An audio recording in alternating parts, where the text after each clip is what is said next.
Today on San Custom Guruas.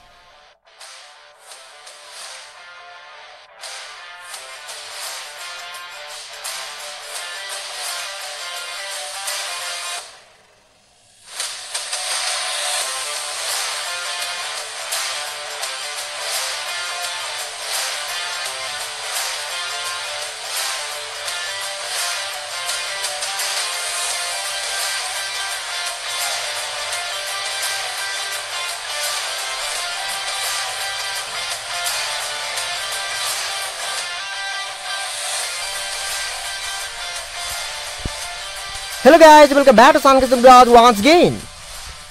तो आज एक बड़ी लंबे समय बाद मेरे 2013 मारुति 800 के ऊपर एक और नया वीडियो।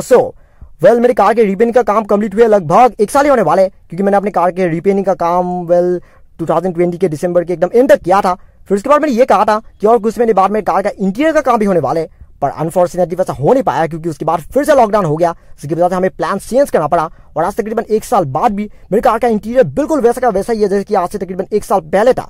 और इसलिए मैंने सोचा कि अब ये कुछ ठीक बात हो नहीं रहा है, क्योंकि इतने समय से मैं अपनी कार के इंटीरियर को इस तरह से बुरी हालात में देख रहा हूँ। और इसलिए मैंने सोचा कि क्यों ना आज अपनी कार को फाइनली एक शॉप पे ले ही जाऊं और अपनी कार के इंटीरियर का काम फाइनली शुरू कर ही दो। आज का वीडियो काफी स्पेशल होने वाली है, क्योंकि आज मैं अपनी कार को एक शॉप ले जा रहा हूँ जहां पर मेरी कार के इंटीरियर का फुल रीडन होने वाले। ऑफकोर्स हर चीज है, मैं डैशबोर्ड की बात नहीं कर रहा, लेकिन सीट वगैरह, डोर पैनल्स वगैरह, जो कुछ भी मतलब मेन चीजें, वो सारे के सारे रिप्लेस हो जाएगा और फिर से रीडन होगा, ताकि मेरी कार बाहर से जितनी नहीं दिख रही है अंदर से भी उतनी ही नहीं दिखे। सबसे पहले मैं आप लोगों को मेरी कार के करंट स्टेटस दिखाना चाहूंगा कि फिलहाल मेरी कार कैसी कंडीशन में है। वैसे तो कार बाहर से बिल्कुल अच्छी कंडीशन में ही है, लेकिन फिर भी आप लोग को एक और बार कार दिखाना वैसे भी बनता है।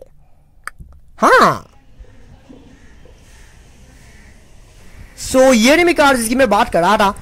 कार के एक्सटीरियर ऑलमोस्ट वैसा का वैसा ही है जैसे कि मैंने आप लोगों को पिछले वीडियो में दिखाया था, क्योंकि मैंने एक्सटीरियर में इतना कुछ ज़्यादा चेंज नहीं किया है। हालांकि कार फिलहाल थोड़ी सी गंदी है, क्योंकि हमने कार को काफ़ी समय से वॉश नहीं किया है, लेकिन कोई ज़्यादा बड़ी प्रॉब्लम नहीं है, क्योंकि मैं बाद में कार को फिर से वॉश करने की सोच रहा हूँ। कार में कुछ नई चीज़ें भी मैंने याद किया था, जैसे कि ये ब्लैक कलर की पिलर्स और बाकी पीछे की जो ये मड फ्लैप्स है, यानी कि जो बम्पर में लगी होती है। पिछले वीडियो में जब मेरे को कार दिखा रहा तो ये सब कार में नहीं था, ये सब मैंने बाद में ऐड किया था। हालांकि एक चीज़ जो कि काफ़ी लोगों ने नोटिस किया होगा कि कार की जो हेडलाइट्स है, पिछली बार जब लोग कार दिखा रहा तो हेडलाइट्स में एक्चुअली में लाइट स्मोक टिंटिंग क्या हुआ था, लेकिन फिलहाल हेडलाइट्स फिर से स्टॉक कंडीशन के हो गया है, क्योंकि वो लाइट स्मोक टिंटिंग जो कि बाद में निकल गया, और इसलिए मुझे वो बाद में फिर से निकाल देना पड़ा। और साथ में कार की जो पीछे की जो स्पॉयलर है, ये स्पॉयलर की वाइनल भी यहाँ साइड से थोड़ी बहुत निकल गया है। ये सब कुछ छोटी बड़ी इश्यूज है जो कि मुझे ठीक करना होगा। और काफ़ी लोगों ने एक और दूसरी चीज़ भी नोटिस किया होगा कि दूसरे साइड की जो पिलर्स है वो एक्चुअली में ब्लैक कलर की है, जबकि इस तरफ की पिलर्स जो कि आधा व्हाइट कलर की है। वैसा इसलिए क्योंकि इस तरफ की पिलर भी मैंने ब्लैक किया था, लेकिन गलती से एक बार वो निकल गया, और निकल जाने के वजह से अभी मुझे उसे लगाने का भग नहीं मिल रहा है, लेकिन मैं उसे बाद में फिर कभी उसे मैं लगा दूंगा। तो इसलिए ये सब इतना ज़्यादा बड़ी प्रॉब्लम नहीं है। हाँ,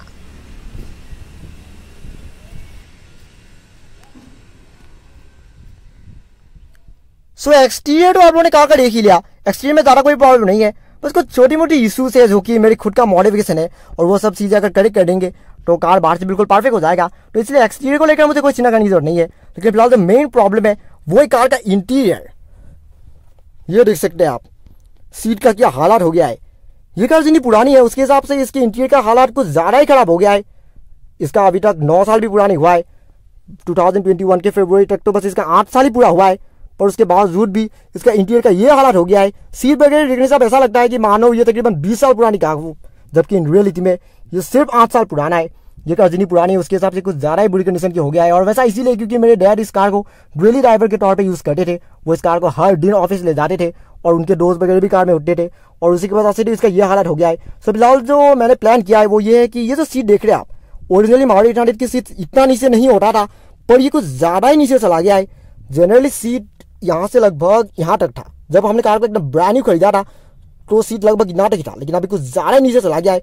फिलहाल ये जो आप सीट कवर्स देख रहे हैं ये एक्चुअली अभी वही कवर है जो कि 2013 में शोरूम से फिट होकर आया था। ऑफकोर्स ये अब भी ओरिजिनल सीट कवर्स ही है।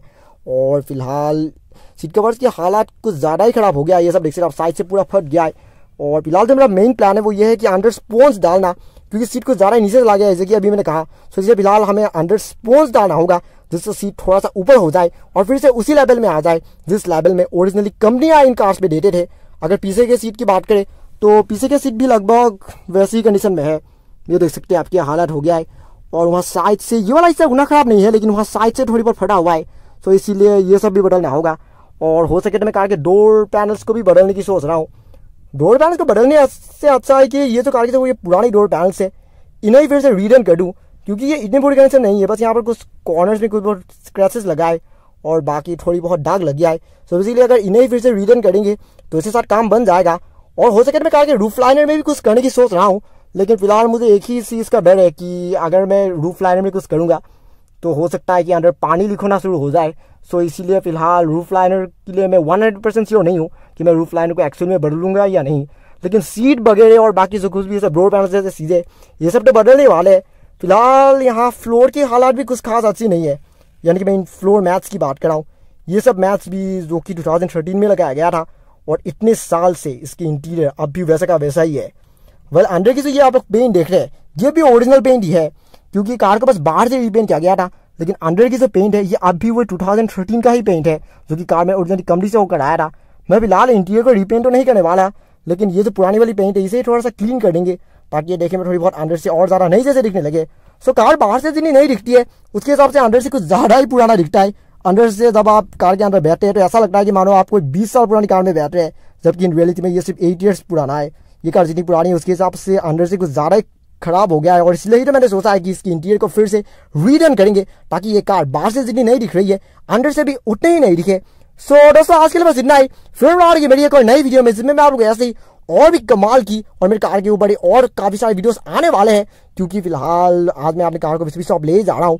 ये वीडियो को ज़्यादा लंबी हो गया है और फिलहाल मैं इस वीडियो को और लंबी नहीं करना चाह रहा, और इसलिए जो नेक्स्ट जो चीज़ें हैं यानी कि जो कुछ भी अंदर की रीडन वगैरह का जो कुछ भी काम है वो सब कुछ मैं आपको नेक्स्ट वीडियो में दिखाने वाला हूँ। तो इसलिए नेक्स्ट वीडियो और कुछ वीडियो में आने वाले हैं और उस वीडियो को भी देखना मत भूलिएगा। और अगर आपको ये वीडियो में पसंद आया तो don't forget to like, comment, share and subscribe to my channel, and also click the bell icon so you get notifications of every new video. And thank you very much for watching my video. Have a nice day.